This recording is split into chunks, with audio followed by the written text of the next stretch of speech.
What an incredibly beautiful week we've had this week, or we are having this week. The dogwood and the redbuds are in bloom. The mushrooms are in the woods and the farmers are in the fields. And April showers are bringing May flowers. What a beautiful... I'm going to share with you just a short clip of nature here in West Central Illinois, and just if you haven't been outside, encourage you to get outside and share. And then when that's done, which just takes like a minute, then our devotion for this week, I'm going to share with you when I come back how you can tell a godly person by sight from 50 feet away. If you've got good eyesight, maybe 50 yards away. Would you like to know how? Stick around.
Hey, I told you right before we went to look at the nature that I would tell you how to identify a godly person by sight from 50 feet away, maybe 50 yards even, if you have good eyesight. My eyesight's not that great.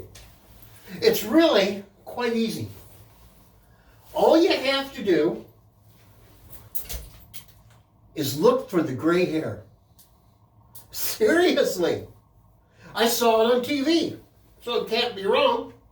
In old movies, godly people like Charlton Heston and playing of Moses would go up onto the mountain of the Lord, be gone for a long time, and when he got back, his hair would be scraggly and long and gray. You know that's in the Bible?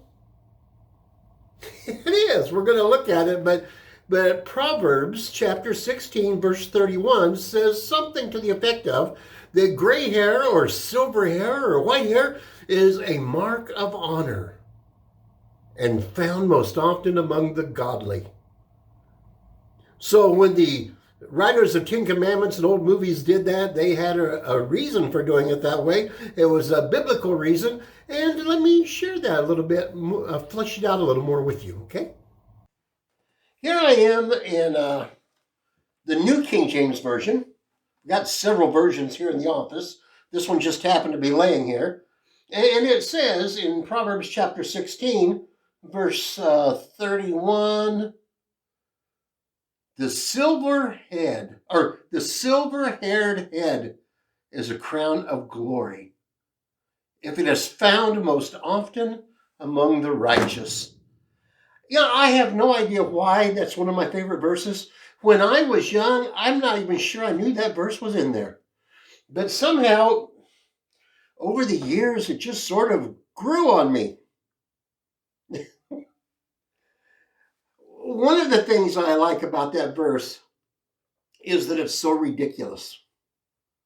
That is, it's easy to read that verse and for people to understand that God didn't promise that everybody that follows him will be like Charlton Heston and their hair is going to turn real gray when they meet God. Nor does it mean, like I was playing with you a while ago, that everyone that's got gray hair is godly. It must mean something else besides those, because those two ideas just don't pan out with what we see in nature and the world around us. There are a lot of gray-haired people that are not godly, and there are a lot of people that are godly that are not gray-haired. Well, you're already a step ahead of me. You know what I'm going to say. It's not a promise. It's a proverb. That is, it's a generality. It says, and taken as a proverb, it says a lot to us. But it says that, most often, the rule of thumb is you can pretty much count that on the law of averages, a person with gray hair has probably got some wisdom behind their heads, between their ears, and more often they're godly. Before we unpack this passage just a little bit, I want to just take a moment to say why it is important that we make a distinction between a proverb and a promise. It probably goes without saying, but I think sometimes I ought to say it. The book of Proverbs is written in a lot of short, pithy lines and statements like this, a bunch of proverbs. Sometimes the Psalms are written in musical notation. That is, they're songs to be sung or used during liturgy, and so they use a certain kind of language. Some parts of the book are historical. Some parts of the Bible are lyrical. Different verses are written different ways.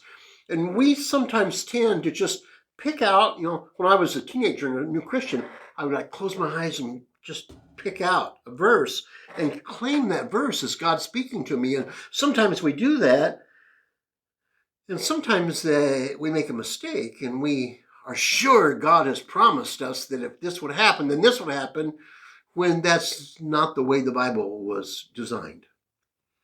At least that's not why that particular passage was designed. Like if I were to take a promise that if I followed God, I'd have gray hair. I mean, I very well may be a follower of Christ, and I may very well have gray hair. And it may be that the words of this passage are true.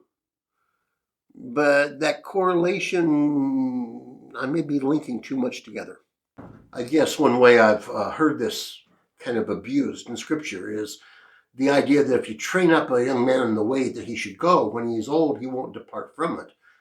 I've seen some people use that as a promise that if they followed God as a parent, that their children would be faithful to God.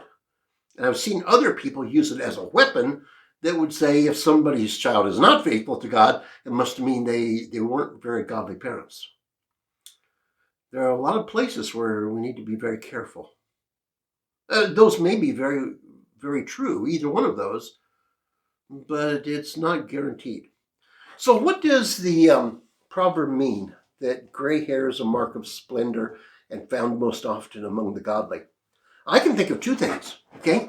And you might be able to think of another thing or two, because, that's what Proverbs are for, is to ponder on and to gain wisdom from. So I'll give you two ideas, and then if you think about it, you might come up with a third idea, and then we can ask what application that has for our lives.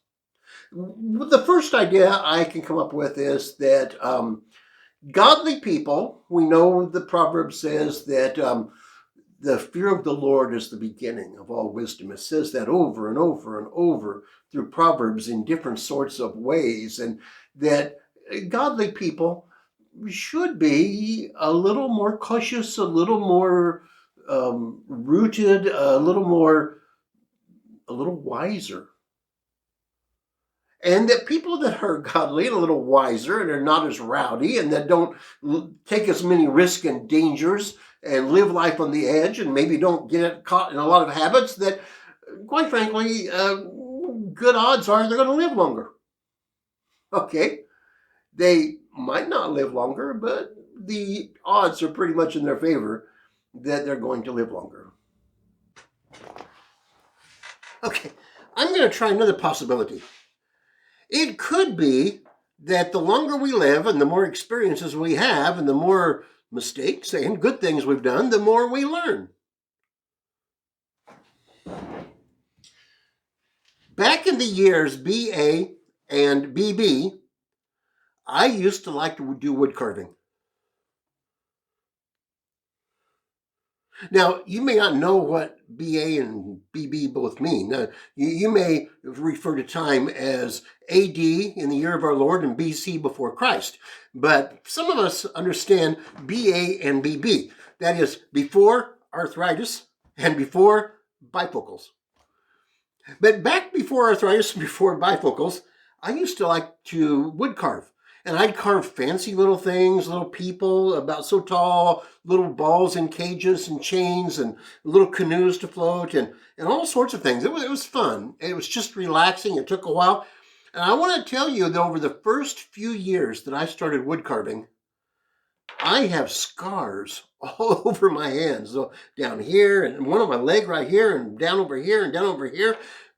But after a year or two of wood carving, I hardly ever got cut anymore. Now, why? Well, because whenever a sharp blade was pointed in a dangerous direction with a little pressure, I just started to get chills all over. Some of you understand what I'm saying. You know, you've done it enough, you're like, oh, and so I quit getting cut. Well, it may be that we learn through the school of hard knocks and that, you know, when you live long enough, you learn there are some things that just aren't worth the price. And if that's true, then again, the proverb would be true that gray hair is a mark of honor and found most often among the godly because we grow older, we grow wiser as we grow with the Lord and walk with the Lord during the time. Can you think of a third? I've just thought of two ideas to give to you, and I wonder, can you come up with a third one that would apply, or maybe a fourth one that would apply? Because I didn't work too hard to come up with those two. You might come up with another. But before I finish this devotion from our Littleton United Methodist Church, let me add an application to this. You are free to agree with me. You are free to disagree with me. You are free to withhold opinion while you ponder a little more and get a little more data for yourself. A lot of times people come up to me and they say, are you on this side or this side? Do you want, you follow this or follow that? Which do you think's right? And I'm thinking to myself, I think I will withhold my opinion until I learn a little more about it. So all of those are possible answers. But here is one possibility of an application. We need each other.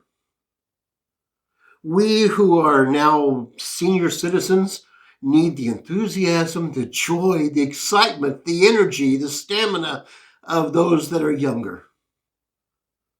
Keep from being old fuddy-duddies.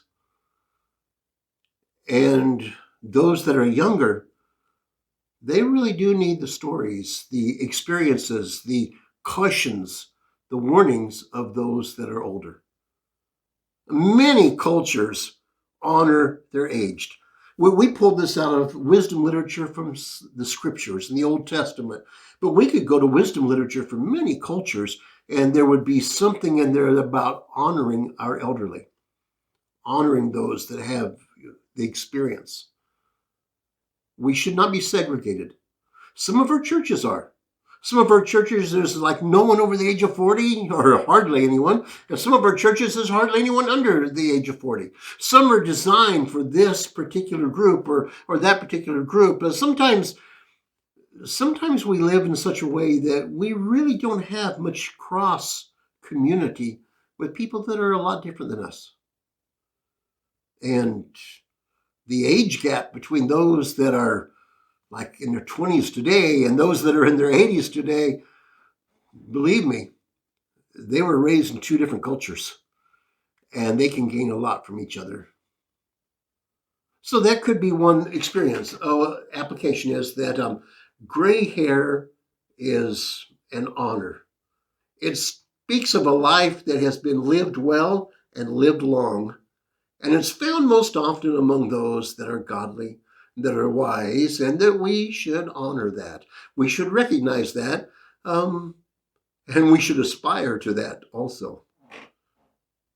Well, for better or for worse, you're probably going to be a few days older by Sunday. And you're going to have a few more experiences, good or bad, and hopefully a little wiser. May God bless you this week and guide you. And if gray hair is a mark of honor and found most often among the godly, you are headed in that direction. And may God continue to use you and make you wiser and a blessing to others.